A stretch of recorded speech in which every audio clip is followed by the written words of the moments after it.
السلام علیکم ورحمۃ اللہ وبرکاتہ۔ پیارے مسلمانوں، درس قرآن کا یہ لیسن نمبر 4 ہے۔ آج کے درس میں ہم قرآن کریم کی 2 صورتیں، سورہ 3 جسے ہم والتین والزیتون کہتے ہیں اور سورہ القدر جسے انا انزلناہ فی لیلۃ القدر کہتے ہیں، سمجھنے کی کوشش کریں گے۔ چلیے شروع کرتے ہیں۔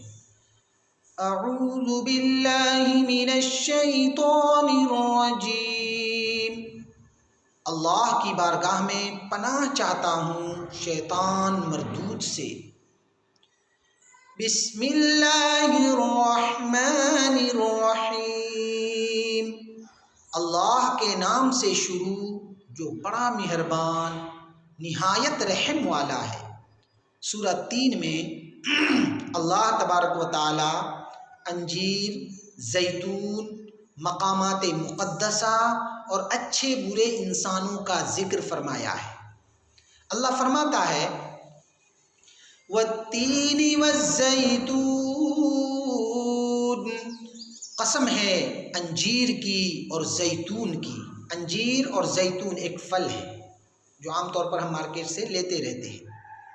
تو اللہ فرماتا ہے قسم ہے انجیر کی اور زیتون کی، کیونکہ انجیر اور زیتون میں اللہ کی قدرت کی نشانیاں اور لوگوں کے لیے بے شمار فائدے ہیں۔ ہماری صحت کے لیے بہت مفید ہے انجیر بھی اور زیتون بھی۔ آگے اللہ فرماتا ہے وَطُورِ سِینِین، قسم ہے طور سینا، کوہ طور ایک پہاڑ کا نام ہے۔ قسم ہے کوہ طور کی، کیونکہ کوہ طور حضرت عیسیٰ علیہ السلام کی جائے ولادت اور حضرت موسیٰ علیہ السلام کی ہجرت گاہ ہے۔ وَهَذَا الْبَلَدِ الْأَمِينِ، اور قسم ہے پرامن شہر مکہ کی، کیونکہ مکہ میرے حبیب علیہ السلام کی جائے ولادت اور مقامات مقدسہ والا شہر ہے۔ شہر مکہ ہر طرح سے مامون ہے، محفوظ ہے، اور اس شہر کی 2 اہم خصوصیات ہیں۔ پہلی خصوصیت، اس شہر میں خاتم النبیین سید المرسلین ہمارے پیارے نبی جناب محمد رسول اللہ صلی اللہ علیہ وسلم کی ولادت ہوئی ہے، اور اسی شہر میں بے شمار مقامات مقدسہ ہے۔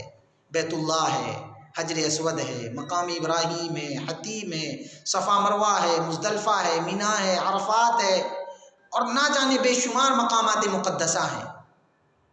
تو اسی لیے اللہ تبارک و تعالیٰ فرما رہا ہے وَهَذَا الْبَلَدِ الْأَمِينِ، کہ قسم ہے پرامن شہر مکہ کی، کیونکہ مکہ میرے حبیب علیہ السلام کی جائے ولادت اور مقامات مقدسہ والا شہر ہے۔ آگے اللہ فرماتا ہے لَقَدْ خَلَقْنَا الْإِنسَانَ فِي أَحْسَنِ تَقْوِيمٍ،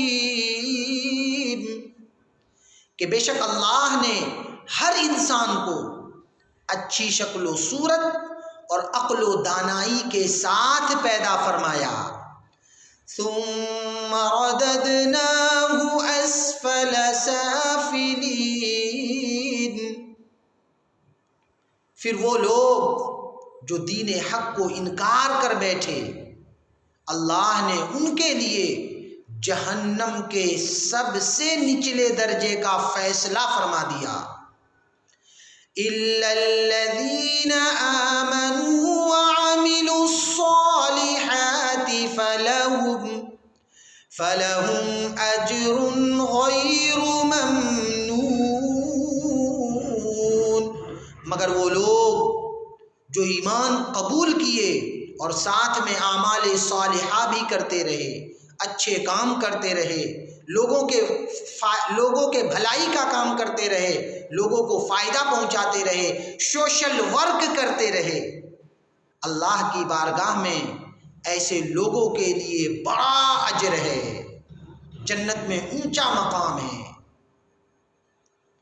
فَمَا يُكَذِّبُكَ بَعْدُ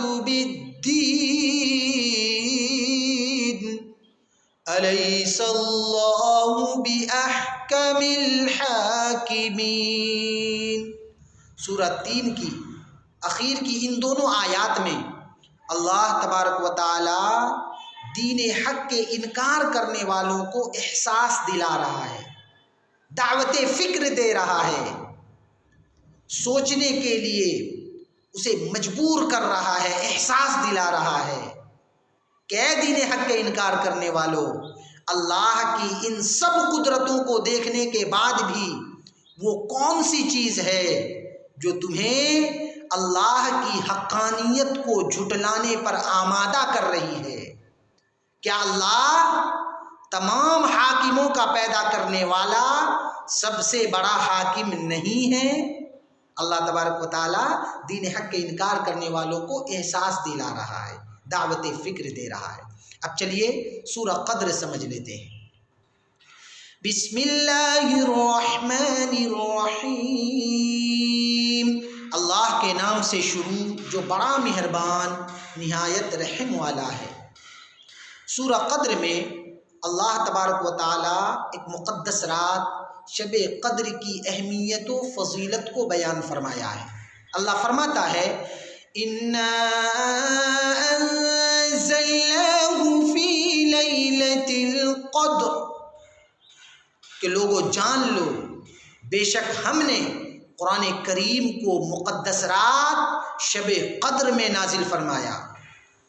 وَمَا أَدْرَاكَ مَا لَيْلَةُ الْقَدْرِ، اے محبوب صلی اللہ علیہ وسلم بہت جلد آپ اپنی امت کو شب قدر کی فضیلت و اہمیت سے آگاہ کر دو گے۔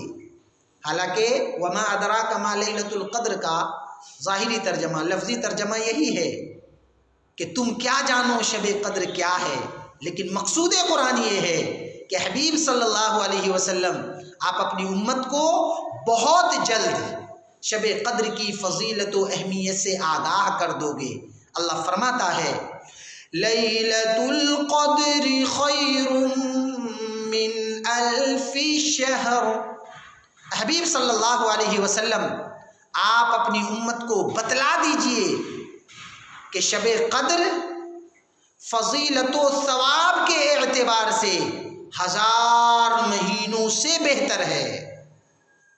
اس رات میں ایک نیکی کا بدلہ 1000 نیکیوں کے برابر ملتا ہے۔ جیسے کوئی شب قدر میں 1 رکعت نماز پڑھے تو اللہ اسے 1000 رکعت نماز پڑھنے کا ثواب عطا فرماتا ہے۔ کوئی 1 سپارہ قرآن پڑھے تو اللہ اسے 1000 سپارے قرآن پڑھنے کا ثواب عطا فرماتا ہے، کیونکہ یہ رات ثواب اور فضیلت کے اعتبار سے 1000 مہینوں سے بہتر ہے۔ اور یہ میں 1000 کی کوانٹٹی منیمم بتلا رہا ہوں، میکسیمم کی کوئی حد نہیں، وہ تو رب عطا کرنے پر آئے تو ایک نیکی پر جنت کا فیصلہ فرما دے۔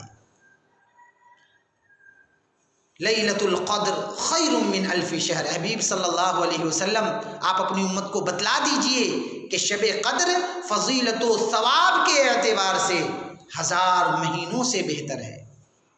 آگے اللہ فرماتا ہے تنزل الملائکۃ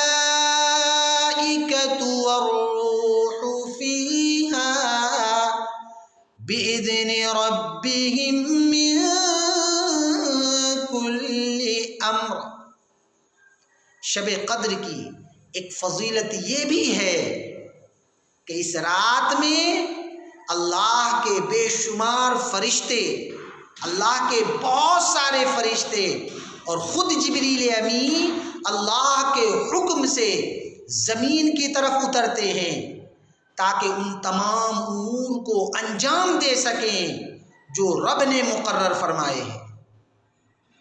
آگے اللہ فرماتا ہے سلام ہی حتی مطلع الفجر،